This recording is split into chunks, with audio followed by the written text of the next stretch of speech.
ఓం శ్రీ చంద్రశేఖరాయ నమః. శ్రీ ఉమా వాసుకి రవి సోమేశ్వర స్వామినే నమః. ఎంతో కాలంగా చాలామంది నన్ను అడుగుతున్న క్షేత్రము ఈ జుత్తిగా శ్రీ ఉమా వాసుకి రవి సోమేశ్వర స్వామివారి క్షేత్రము. ఇంతకాలానికి ఆ స్వామివారి పరిపూర్ణ అనుగ్రహంతో జుత్తిగా క్షేత్రము దర్శనం చేసుకోవడము, అలాగే ఆ ఆలయాన్ని వీడియో తీసి పెట్టే భాగ్యాన్ని ఆ స్వామివారు కల్పించారు. స్వామివారి అనుగ్రహంతో ఈరోజు మనము జుత్తిగలోని శ్రీ ఉమా వాసుకి రవి సోమేశ్వర స్వామివారి ఆలయం చూస్తూ దాని స్థల పురాణం గురించి తెలుసుకుందాము. దానికంటే ముందుగా సనాతన ధర్మం ఛానల్కి మీ అందరికీ స్వాగతము. మీ అందరూ ఈ వీడియోని ఆదరిస్తూ తప్పకుండా ఈ వీడియోని లైక్ చేసి ఈ ఛానల్ సబ్స్క్రైబ్ చేస్తారని ఆశిస్తున్నాను. ఇక స్వామివారి ఆలయం గురించి స్థల పురాణం గురించి వివరంగా విపులంగా చెప్పే ప్రయత్నం చేస్తాను. గోదావరి జిల్లాలో ఆధ్యాత్మిక వైభవానికి ప్రత్యేకంగా నిలిచే ఒక అద్భుతమైన పురాతనమైన శైవక్షేత్రం. అదే పశ్చిమ గోదావరి జిల్లా పెనుగొండ మండలంలో ఉన్న మహిమాన్వితమైన జుత్తిగ గ్రామం. పూర్వము దూతికాపురంగా పిలువబడిన ఈ పురాతనమైన క్షేత్రంలో సాక్షాత్తు ఆ పరమశివుడే సకల దోషాలను తొలగించే శ్రీ ఉమా వాసుకి రవి సోమేశ్వర స్వామి వారిగా కొలువై ఉన్నారు. ఈ ఆలయ దర్శనం ఒక అద్భుతమైన అనుభూతి. ఈ క్షేత్రానికి చేరుకోగానే ముందుగా మనకు కనిపించేది పవిత్రమైన గోస్తని నది. సాధారణంగా నదులన్నీ తూర్పుముఖంగా ప్రవహిస్తాయి, కానీ విశేషంగా ఇక్కడ ఈ గోస్తని నది కాశీలో గంగ వలె ఉత్తరవాహినిగా ప్రవహిస్తుంది. ఈ పవిత్ర జలాల్లో స్నానం ఆచరిస్తే జన్మజన్మల పాపాలు తొలగిపోతాయి. అంతటి మహత్తరమైనది ఆ గోస్తని నది. ఆ గోస్తని నది తీరంలోనే స్వామివారి ఆలయం ఉంది. ఇంతటి మహిమాన్వితమైన ఈ క్షేత్రము ఎప్పుడు ఆవిర్భవించింది అంటే సాక్షాత్తు వ్యాస మహర్షి రచించిన వాయుపురాణంలోని గోస్తని నది మహత్యంలో ఈ క్షేత్ర ప్రస్తావన ఉంది. అనేక పురాణాలలో ఈ దూతికాపురం అనే క్షేత్రం గురించి, గోస్తని నది గురించి ఉంది. అలాగే ఇదే గోస్తని నది తీరాన ఉన్న నత్తా రామేశ్వరం అనే గ్రామం గురించి కూడా ఉంది. ఆ క్షేత్రం గురించిన వీడియో గతంలోనే తీసి మన ఛానల్లో పోస్ట్ చేశాను. ఎవరైనా చూడాలనుకుంటే కనుక కింద లింక్ ఇస్తాను. దీన్ని చూసిన తర్వాత దానిని కూడా శ్రవణము చెయ్యండి. ఈ జుత్తిగ క్షేత్రానికి మరో అద్భుతమైన అతి ముఖ్యమైన విశేషం ఏమిటి అంటే అతి పురాతనమైన నాడే గ్రంథాలలో కూడా ఈ జుత్తిగ క్షేత్రం గురించి లిఖించబడింది. అది మరొక అద్భుతమైన విశేషం. అంటే ఈ జుత్తిగ క్షేత్రము ఎంతో అతి పురాతనమైన క్షేత్రము. ఈ క్షేత్రం గురించి, స్వామివారి లీలల గురించి, గోస్తని నది గురించి అనేక పురాణాలలో ప్రస్తావన ఉంది.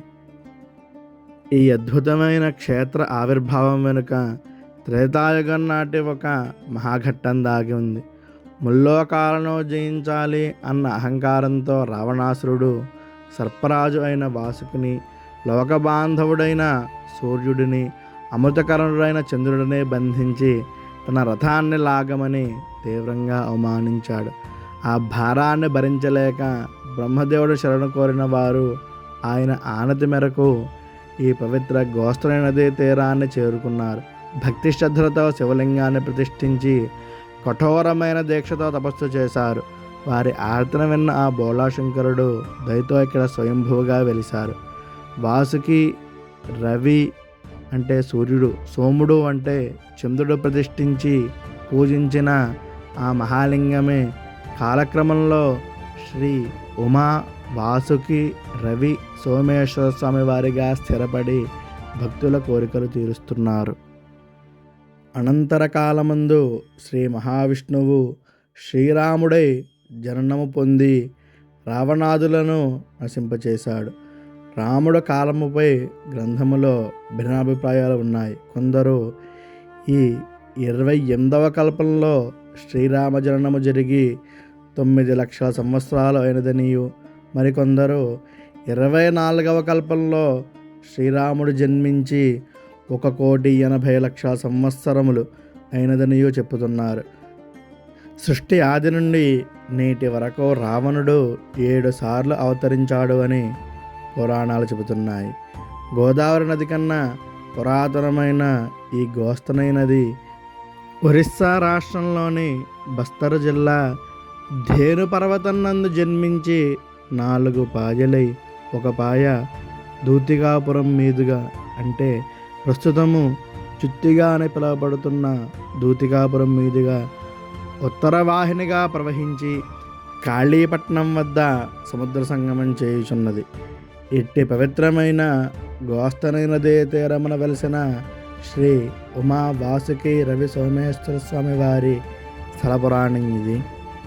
అంతేకాదు ఇక్కడ ఉన్న ఈ బోర్డును గమనిస్తే స్వామివారి వైభవానికి సంబంధించిన మరిన్ని అద్భుత విశేషాలు మనకు కళ్ళకు కట్టినట్టు కనిపిస్తాయి. ఇక్కడ స్వయంభూగా వెలిసిన స్వామివారు సాక్షాత్తు స్ఫటికలింగము అని మన పురాణ ఇతిహాసాలు చెబుతున్నాయి.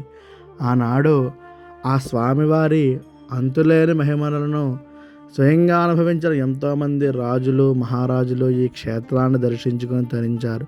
అంతేకాకుండా రాబోయే తరాలకు ఈ క్షేత్ర వైభవం తెలియాలి అన్న ఉద్దేశంతో ఆలయ ముఖమండపంలోని రాధస్తంభాలపై అనేక శిలాశాసనాలను చెక్కించారు. ఆనాటి ప్రాచీన రాజులు లిఖించిన అరుదైన శిలాశాసనాల ఆధారాలను నేటికే మనం ఇక్కడ స్పష్టంగా చూడవచ్చు. ఈ మహాక్షేత్రంలో ప్రదక్షిణలు చేయడానికి స్వామివారిని దర్శించుకోవడానికి ఒక విశేషమైన పద్ధతి ఉంది. భక్తుల సౌకర్యార్థము ఆలయ కమిటీ వారు ఇక్కడ స్పష్టమైన విధానాన్ని ఏర్పాటు చేశారు. మనం నేరుగా గర్భగుడికి వెళ్లకుండా ముందుగా ఈశాన్య భాగంలో కొలువై ఉన్న క్షేత్రపాలకుడు శ్రీ కాలభైరవ స్వామివారి వద్దకు వెళ్ళి నమస్కరించుకుని ఆయన అనుమతి తీసుకోవాలి. ఆ తరువాత తూర్పు ఆగ్నేయ భాగంలో ఉన్న శ్రీ విఘ్నేశ్వర స్వామివారిని దర్శించుకొని మన కార్యాలలోని విగ్రహాలన్నీ తొలగిపోవాలని మనసారా వేడుకోవాలి. వినాయకుడి దర్శనం పూర్తి అయిన తరువాత అక్కడ నుండి కుడి చేతి మీదుగా అంటే సవ్య దిశలో అత్యంత భక్తి శ్రద్ధలతో శివనామస్మరణ చేస్తూ ప్రదక్షిణలు చేయాలి. ఇలా మన ప్రదక్షిణలు పూర్తి అయిన తరువాత పడమర వైపున ఉన్న ధ్వజస్తంభం గుండా మాత్రమే లోపలి మండపంలోకి ప్రవేశించాలి. మండపంలోకి అడుగుపెట్టగానే ఆ గర్భగుడిలో కొనువైన కరుణామయుడు శ్రీ ఉమా వాసుకి రవి సోమేశ్వర స్వామి వారిని మరియు జగన్మాత అమ్మవారిని కనులారా దర్శించుకుని మనసారా ప్రార్థించాలి. స్వామివారి దర్శన భాగ్యం ఆశీస్సులో పొందిన తరువాత ఆలయ నిబంధనల ప్రకారం ఖచ్చితంగా దక్షిణ ద్వారం గుండా మాత్రమే బయటకు రావాలి. ఈ పద్ధతిలో స్వామివారిని సేవిస్తే ఆశించే ఫలితం తప్పక దక్కుతుంది. సకల శుభాలు జరుగుతాయి. ఈ జుత్తిగా శ్రీ ఉమా వాసుకి రవి సోమేశ్వర స్వామి వారి ఆలయము ఒక అద్భుతమైన శివ పంచాయతన ఆలయము.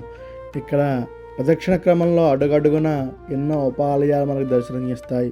ముందుగా మనము ఈ క్షేత్రానికి క్షేత్రపాలకుడైన శ్రీ కాలభైరవ స్వామి వారిని దర్శనం చేసుకుంటాం. ఆ తరువాత పంచాయతన విధానంలో భాగంగా సకల విఘ్నాలను తొలగించే శ్రీ విఘ్నేశ్వర స్వామి వారిని, జగన్మాత శ్రీ దుర్గాదేవి, సకల లోకపాలకుడైన శ్రీ లక్ష్మీ జనార్దన స్వామివారు శ్రీ మహావిష్ణువు, ఈ ఆలయంలోనే కొలువైన ఆంజనేయ స్వామి వారిని మరియు ఆరోగ్యప్రదాత శ్రీ ఛాయాదేవి సమేత శ్రీ సూర్యనారాయణ స్వామి వారు మనకి వరుసగా దర్శనం ఇస్తారు.